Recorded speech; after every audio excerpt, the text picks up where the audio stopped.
दुश्मनों को मुंह तोड़ जवाब दिया है, ऐसी वीर भूमि को मैं नमन करता हूं और आपसे प्रेरणा लेता हूं।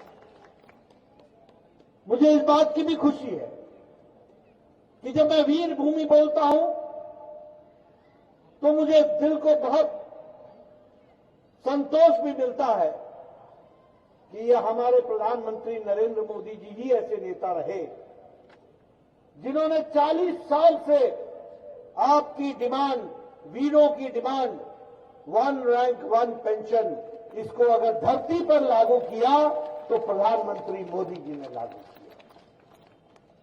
मित्रों, चुनाव की बेला है। हम आपसे एक बात जरूर कहना चाहते हैं।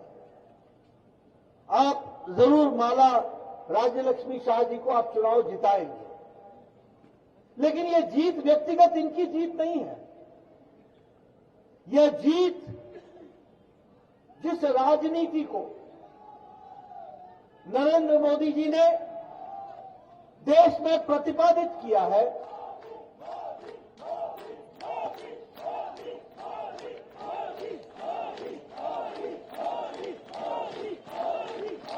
जिस राजनीति को मोदी जी ने प्रतिष्ठापित किया है, उस राजनीति को आपका आशीर्वाद और आपका समर्थन चाहिए। इस कारण से मैं आया। और जब मैं समर्थन की बात करता हूं तो पहले राजनीति क्या होती थी? राजनीति होती थी भाई को भाई से लड़ाओ, जातिवाद के आधार पर वोट मांगो, माइनॉरिटी और मेजॉरिटी के नाम पर वोट मांगो, वोट बैंक की राजनीति करो, अलगाववाद को बढ़ावा देते हुए तुष्टीकरण की राजनीति करते हुए अपने आप को गद्दी पर बैठाओ। ये राजनीति कांग्रेस ने 70 साल चलाई। लेकिन प्रधानमंत्री मोदी जी ने राजनीति की परिभाषा बदल डाली है। अब राजनीति की परिभाषा बदल गई है। अब कोई व्यक्ति जाति के आधार पर जीत नहीं सकता। अब कोई व्यक्ति अलगाववाद पर जीत नहीं सकता। अब कोई व्यक्ति और पार्टी तुष्टीकरण की राजनीति में नहीं जीत सकता। अब सिर्फ मोदी जी के नेतृत्व में एक ही राजनीति चलेगी, वह है विकासवाद की राजनीति, विकासवाद की राजनीति। पॉलिटिक्स ऑफ परफॉर्मेंस, काम करने का, परफॉर्मेंस करने का की राजनीति करनी होगी।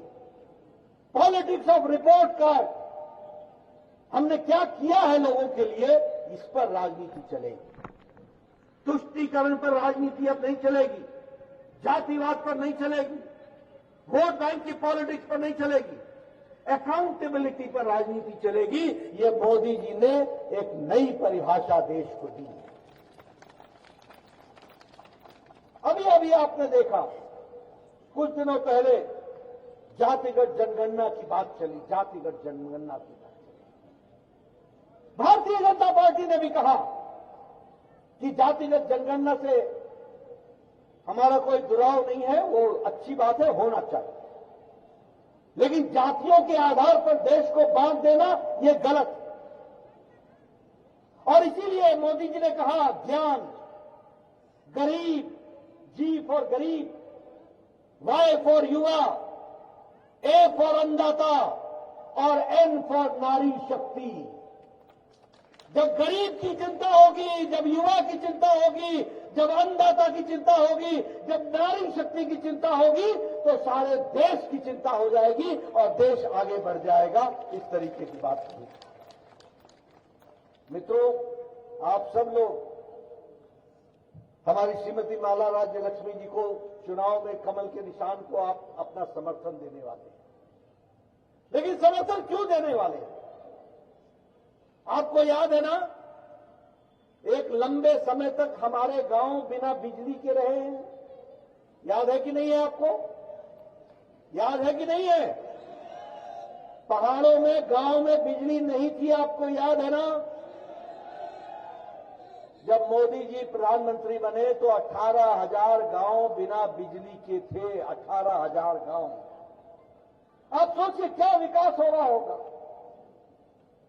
वहां बिजली नहीं, बच्चों की पढ़ने की सुविधा नहीं, लालटेन में पढ़ा करते थे। कैसी जिंदगी होगी?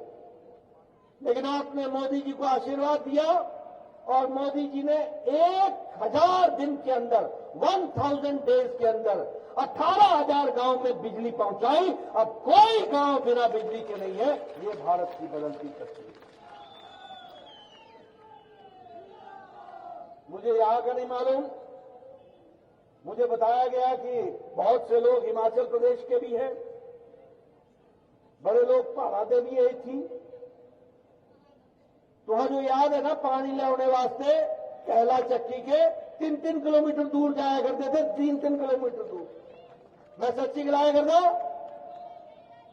मैं सच बोल रहा हूं। 3-3 किलोमीटर घैला पानी का लेने के लिए जाते थे कि नहीं जाते थे? आज हर घर नल, हर घर जल, इसको साकार किया है तो प्रधानमंत्री मोदी जी ने किया। अगर आप ये वीडियो YouTube पर देख रहे हैं तो हमारे चैनल को सब्सक्राइब करें और बेल आइकन को दबाना ना भूलें। अगर आप Facebook पर ये वीडियो देख रहे हैं तो हमारे पेज को लाइक करें।